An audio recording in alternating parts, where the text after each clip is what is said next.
Pagkatapos nga ng naging kumpirmasyon ni Kim Chiu at Sian Lim ng kanilang hiwalayan 2 days before Christmas Day, humupa na nga ang Katniel issue.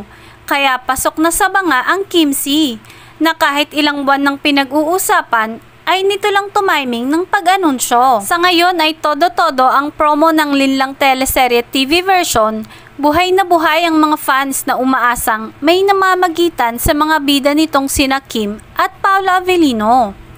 Total naman daw ay naunang nagloko di umano si Sian, kaya't deserve ni Kim ang makatagpo ng bagong kapalit sa buhay nito. After nga ng Linlang, serye nila sa Prime Video ay pilit na inuugnay sa isa't isa sina Kim at Paolo. May iba pa na pinalalabas na kaya nakipaghiwalay raw si Paolo kay Janine Gutierrez ay dahil kay Kim. Ang iba naman ay sinasabing kaya nakipaghiwalay si Kim kay Sian Lim ay dahil kay Paolo.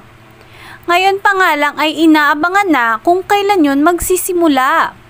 Pero ang nakakaloka, may ibang sinimulang intrigahin kina Kim at Paolo. Wala naman umanong masama, lalo pat parehas na silang single.